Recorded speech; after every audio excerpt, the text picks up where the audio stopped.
a huckleberry mule, roasted oysters in Savannah, and a Mad Men experience in Wisconsin. This week, we're talking with Samantha Brown.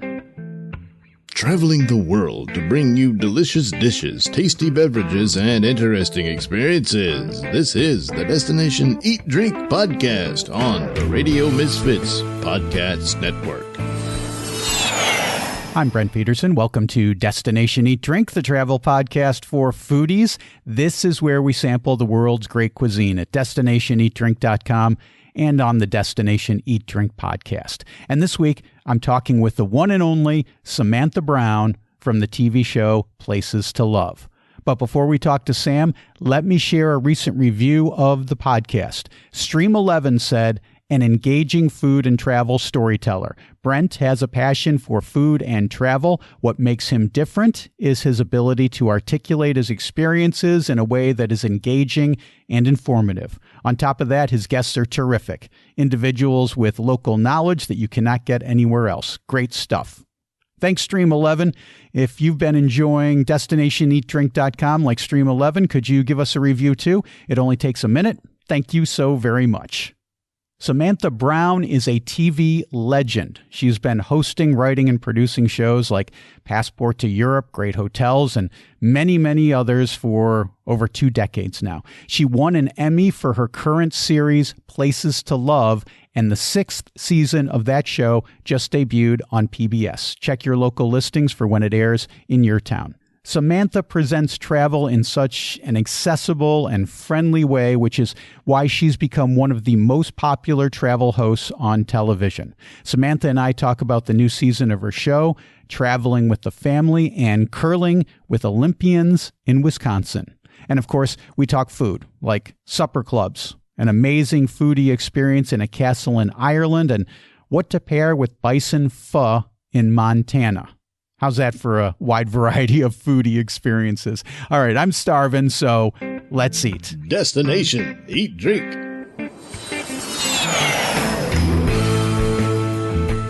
Samantha Brown, welcome to Destination Eat Drink. So great to have you here on the podcast. Brent, I love this. I'm already hungry for lunch, and so we're going to have this great conversation, and then I'm going to be able to eat lunch. So I'm ready. That's what I always tell people. This is the curse and the blessing of this job is I'm gonna make you hungry. Yes. First and foremost, it's a brand new year. So how's the family? How's Kevin? Everyone have a Merry Christmas and a Happy New Year?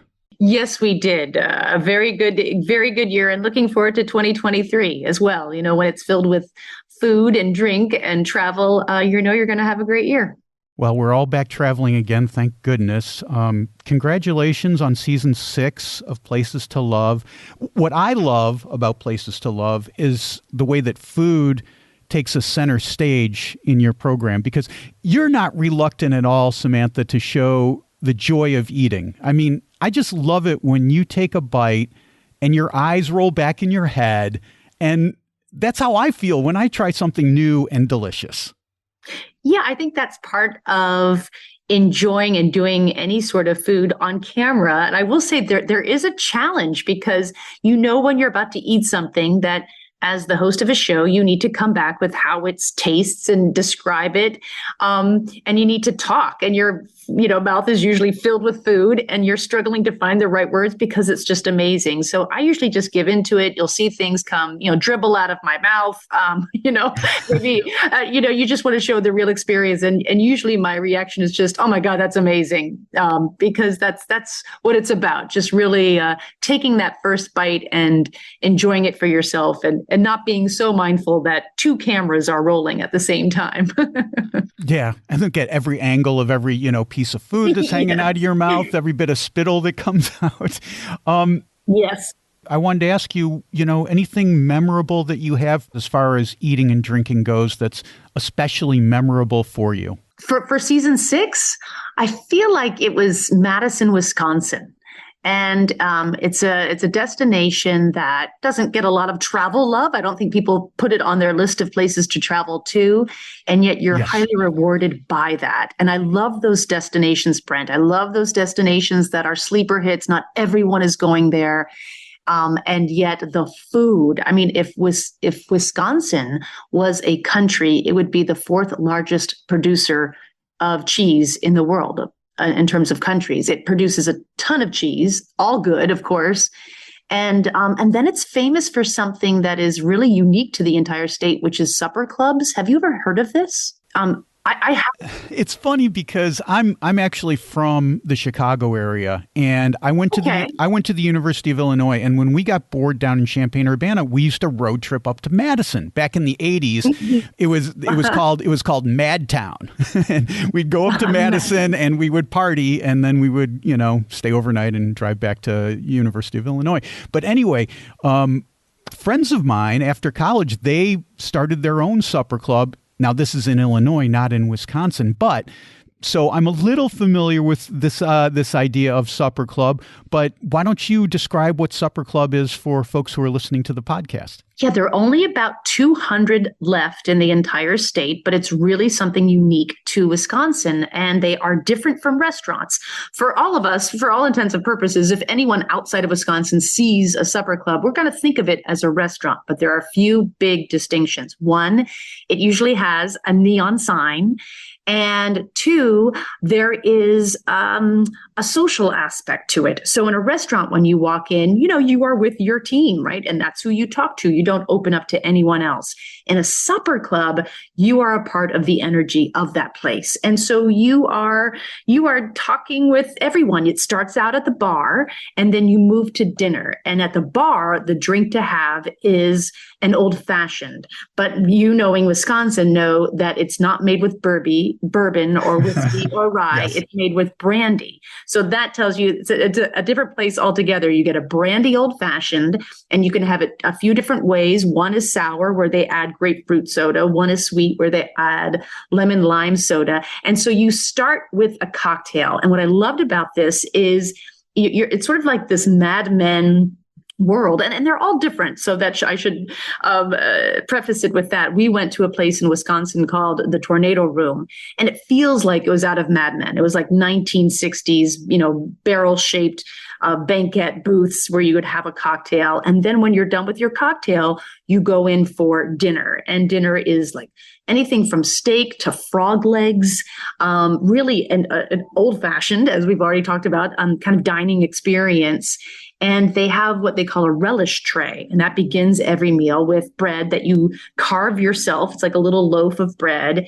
And this begins every meal at a supper club. The relish tray is what I would call like crudité. It would be like, carrots and celery sticks and some onions. It kind of looks like a Bloody Mary in search of its drink. And then you have the bread, and then you have your main meal. But again, everyone, you feel like you're part of a party, and the party happens to have cocktails and dinner. So there's a social aspect to a supper club that makes it different than a restaurant. Now, you don't have to be a member.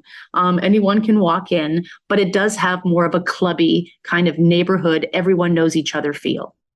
And I love that idea because, so much of going into a restaurant now is, you're at your table and you're eating your food, and maybe you might talk to the person next to you, the table next to you, and, oh, what are you having? But for the most part, you're consigned to your table and your group. But this, like you said, Samantha, it's a party. So that makes it so much more fun, I think. I agree. It's very Wisconsin friendly.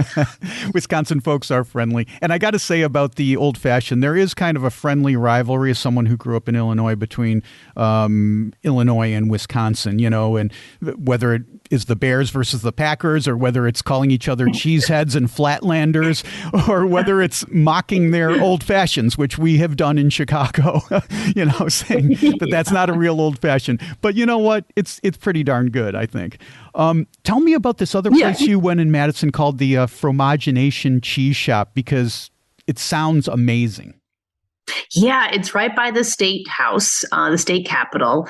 And it's a man who has dedicated his life to cheese. And it is a nation, and it is your imagination. It's all those things, baked into the cheese. But it's, they feature cheese from all around the world, but of course with a high focus on Wisconsin cheeses and cheeses that, one thing I didn't realize what gave Wisconsin cheese its fame. And apparently they came up with the block of orange cheese. That was their invention, which I mean, my refrigerator is never without a block of a cheddar cheese. And so they made the block of cheese famous.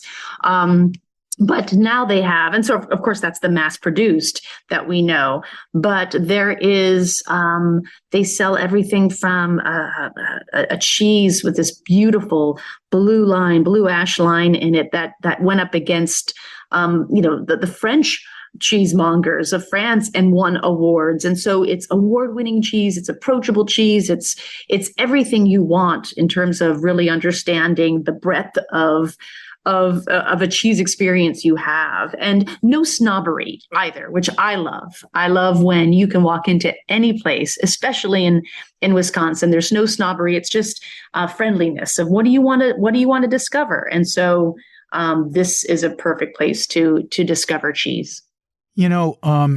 I told you that we used to go to Wisconsin back in the 80s, back when I was in college. And back then, like I said, it kind of had a reputation as a party town. I think Madison's reputation is kind of swung over now to kind of like Asheville, Portland, kind of a young, hipster, vibrant town. Is that what your finding is? Does that reputation kind of match what you found when you went to Madison? Because I haven't been there in a while. Yeah, absolutely. I mean, they are famous for the Wisconsin idea, right? And the idea that we are all in pursuit of knowledge, which I love. And a university town always keeps everyone young. So I didn't get the sense of the partying aspect because that's all centered around the university. And even though that is the city, you don't have to stay within that. You're not going to be there with a bunch of partying 22-year-olds. So yeah, it was really easy to enjoy the smaller businesses, the redeveloped neighborhoods. They're really taking over older buildings. We showed that the Garver Mill, where they have a great food scene as well as a wonderful spa. And it's just one of those places that's easy to be. And as we travel, and because so many of us are traveling, we're going to the places that everybody knows, and it's packed.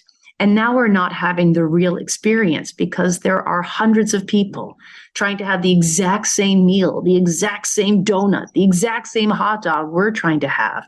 And that really disrupts that experience. But if we look further to places that aren't known for as travel destinations, we find those same really great eating and drinking destinations.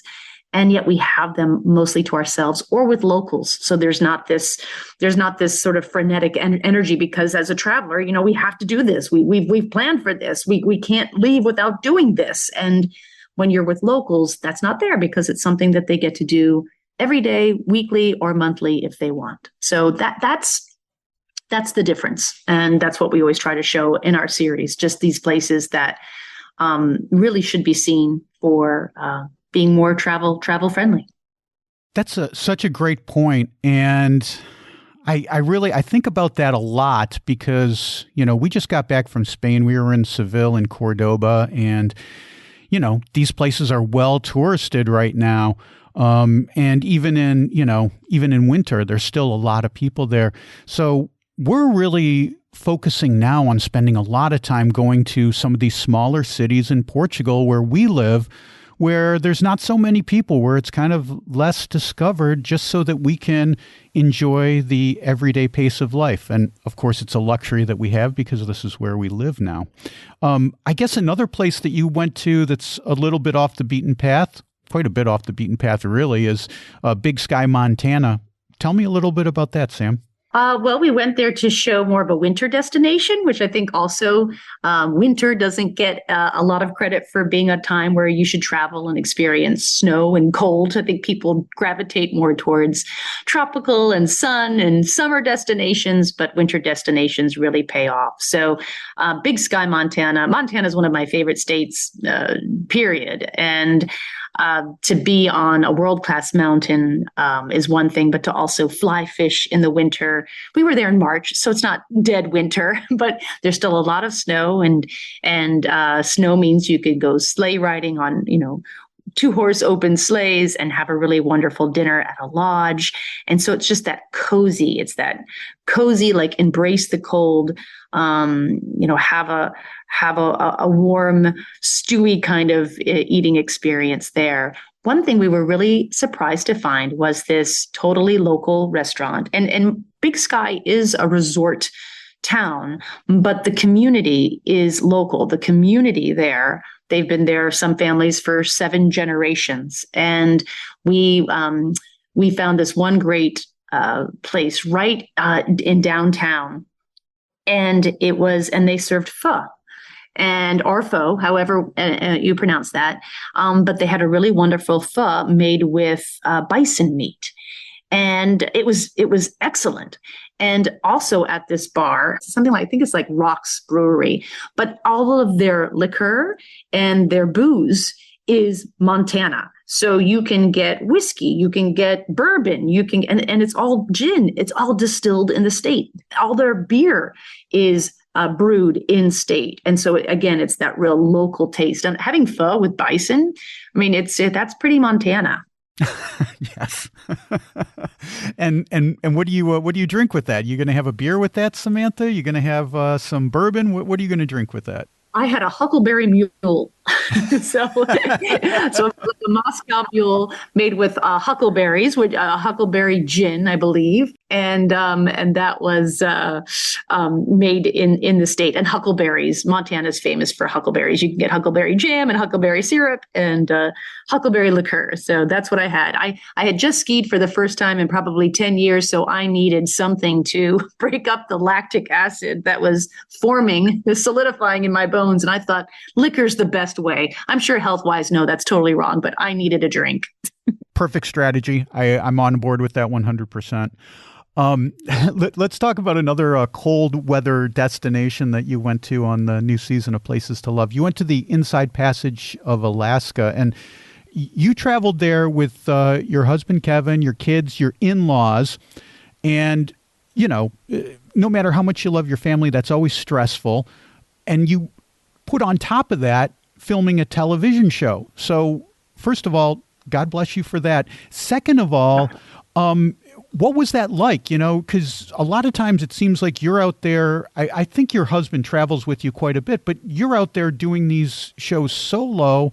What's the difference when you're traveling with the family?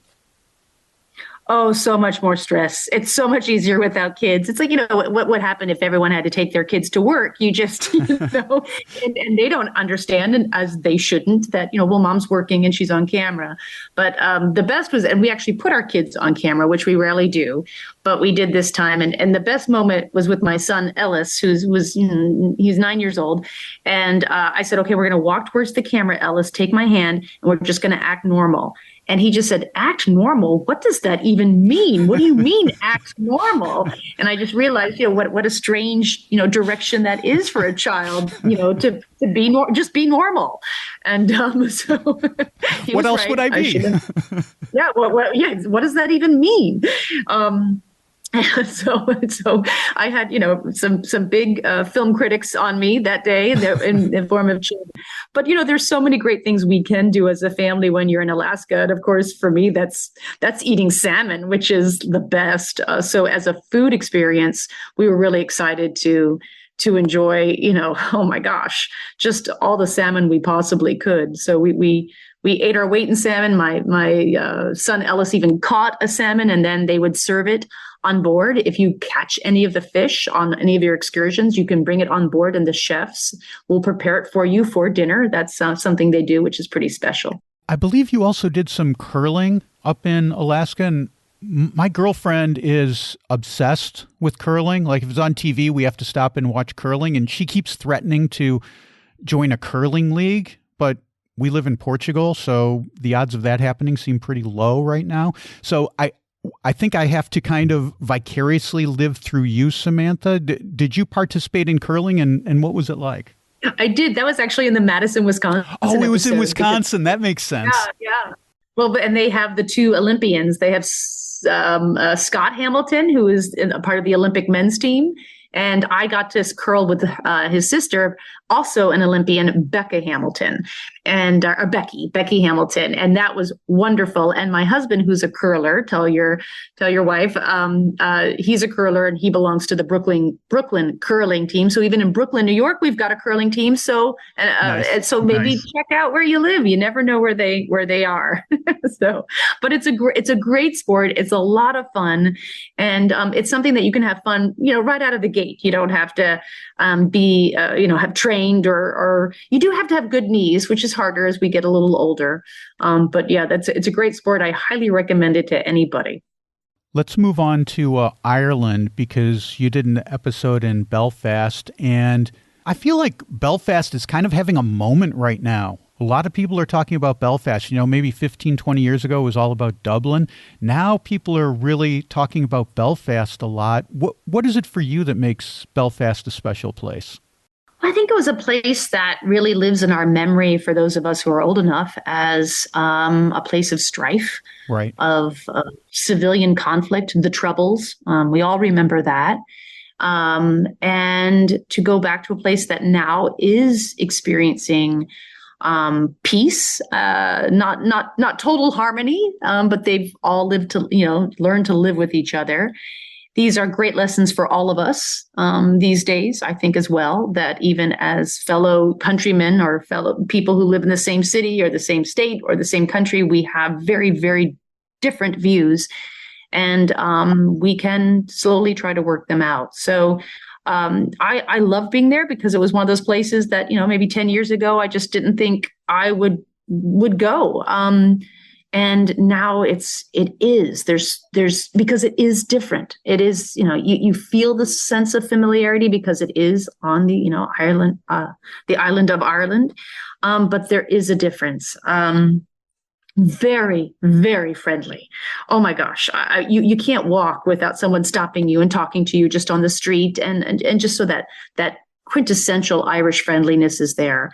But they have, I had no idea that that's where the Titanic was built. So the Titanic was built there. And I mean, everything from the carpets to the furniture to the ship itself was built in Belfast. And so you hear from them, they have a wonderful new experience, a Titanic experience. It's not really a museum. It's more of again, an experience of the Titanic, where you really learn about how it was built there. And it's just wonderful. And you realize that what a shock that was to see that ship go down. And we always know because of movies, we always think about the ship as it sunk, but we don't think about the ship as it was being built and the pride it gave an entire city and what happened to that city when it sunk. That we actually got to talk to a granddaughter of a joiner of the Titanic. He was built to, do the carving the wood and the banisters and all the beautiful woodwork you see.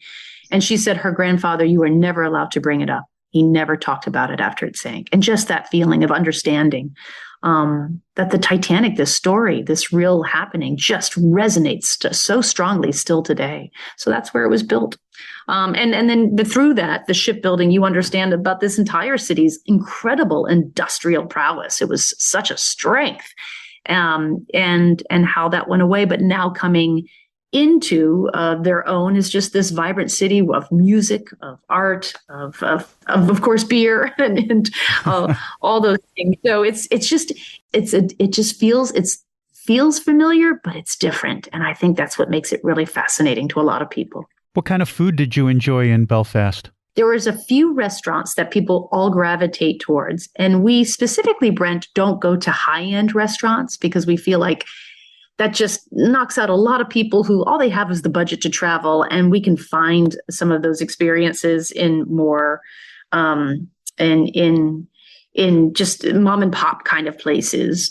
But for Belfast, where their food scene is the more very, very high-end, very produced food scene. And so we made a decision not to show that because we wanted to show more of the heart. So where we found the food was really, we didn't do any in Belfast. We were at a castle because then we left for the countryside and we went to this wonderful castle where they make all of their food on premises, from ice cream to scones to the meat. And you go to this castle called Glenarm Castle, and it's a working castle, working farm, and so you enjoy what they produce right there on their land. Sounds wonderful. That sounds like an amazing experience. Oh, sign me up. Yeah. From the cows you're looking at, you're like, you made this strawberry ice cream? Thank you.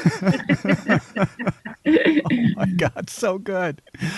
I want to talk about Savannah, Georgia, because we lived in Charleston, South Carolina for a while, another place that you did an episode on. An episode that I really enjoyed quite a bit. But we used to road trip down to Savannah for like a weekend and for a quick getaway. And my favorite thing to do in Savannah, they have great food down there, but I would love just getting a cocktail and sitting in one of those shady squares and just watching the world go by and watching the horses clip-clop along the streets there. What about you? What did you like about Savannah? What were some of your favorite things there? The one, it's funny when I'm shooting a show, we're working 14-hour days. So there's no time for me to then at the end, go to a great restaurant. I usually just, grab a salad and go to a grocery store and pick out some nice things for my room and just go back to my room. But one thing we showed there, which I absolutely love, was just on the outskirts of the city. There was a place called the Wild Dock. And really kind of bare bones, but just this beautiful location on the marsh overlooking the water. And we had roasted oysters. And roasted oysters in Savannah, I've never had that. And so they just cook them in their shell, and then they throw them out on the table, and you're with a big group of people, some people some are strangers, and you just eat. And so it becomes this cultural moment, because you're also, I don't know how to eat a roasted oyster. I don't know how to crack one open, and how you crack it open, and which ones you go for. And they look different than the oysters I'm used to. And so it starts the whole conversation. And I'm sure that's where a lot of you and your listeners right now, it's not just about the food itself, but it's about the moment that you're having with the food and the environment. And this place just knocked it out of the park, being outside in the sun on a dock overlooking the water and eating fresh oysters, roasted oysters. I think that's an awesome point, Samantha, not only because that's something I talk about quite a bit on the podcast, which is, the atmosphere has as much to do with your enjoyment as the food itself. And this is something that we talk about all the time. It's like, why does the Guinness taste so much better in Ireland? Why does the gelato taste so much better in Italy? Well, part of it is because they really know how to do it, but part of it is also you're sitting in a piazza and all the beautiful Italian people are strolling by in their nice clothes, and the sun is setting, and it's just a wonderful experience. And that is going to activate your taste buds. I don't care what science says. It's going to happen, and you're going to go, wow, this is the greatest freaking gelato I've ever had in my life. Exactly. So what do you have in mind for season 7? I mean, season 6 is on the air right now on PBS, but what do you have in mind for season 7? I imagine you're always thinking about this kind of stuff, right? Season 7, we're going to go more international. We've had to stay closer to home for obvious reasons. And now the world is opening up. Of course, COVID testing isn't mandatory for leaving the country or coming back to the country, which you can imagine is very problematic for a film crew. But now that has those rules have ended, we can travel more freely around the world. So we're looking to go as far as we can. You going to give us any teasers as to what's in your brain right now? Nope. Okay, fair enough. You can't until literally before the day I leave. It's not happening because so many things have not, there's so many things up in the air until you're actually at that location. Fair enough. Well, I've been watching you since your Travel Channel days, and I saw your episode that you did on Lisbon, which is maybe almost 20 years old now at this point. Gosh, yeah. Right. Oh. And so I'm going to put out a formal invitation. Come to Portugal. Be glad to take you to my favorite coffee shop, my favorite place to get a ginginha, my favorite place to get a pastel de nata. They're not the usual places, and we'll go to a perfect Miradoro, which makes the pastel de nata taste even better, right? Because we know atmosphere leads to taste bud activation. I would love that. That sounds wonderful. It has been over 20 years since I've been to Portugal, and boy, it's just a phenomenal destination. You're lucky to live there. Well, thank you so much for being on Destination Eat Drink, Samantha. It's just been a joy and a pleasure to talk to you. I've been looking forward to talking to you for a while, and it's lived up to and beaten all my expectations. Thank you so much. Brent, have a wonderful day. Take care. Okay, there you go. How great was that? I mean, Samantha Brown. I hope you enjoyed it as much as I did. I've wanted to have Sam on the show since I started this podcast 4 years ago, and I'm so glad that it finally happened. And it's funny because if you listen to the podcast regularly, you've probably heard me talk to Michela Malazzi. She's another TV host, and she has her show on PBS called Bare Feet. And she's been on a few times here. And last time she was in Portugal, we were hanging out in Lisbon. That was last summer. And I mentioned that I really wanted to have Sam on the show. And Michela said, "Oh, you'll love her. She's just exactly like she is on TV." And I got to say, from our conversation, I got to agree that that's true. Anyway, you can catch the latest season of Places to Love on PBS. I've got a link to the show and the places Sam talked about in the show notes. Get that at radiomisfits.com/DED216. Well, that's about it for this week. Next week, we're in Portland, Oregon for fried corn on a stick and food cart pods, so don't miss that. Until then, get over to destinationeatdrink.com. I always have new stuff there. I just posted a story about a great day trip from Lisbon visiting caves. Get that at destinationeatdrink.com/Grutas. That's GRUTAS, or just go to the destinationeatdrink.com site and click on blog. If you enjoyed the show, make sure to subscribe and rate and review us on your podcast platform. Thank you so very much. Destination Eat Drink is distributed by the Radio Misfits Podcast Network and a guy who's never spilled a drop of scotch while curling, Ed Silla. Thanks, Ed. I'm Brent Peterson. I'll see you down the road. Join us next week for another culinary adventure on Destination Eat Drink, a presentation of the Radio Misfits Podcast Network.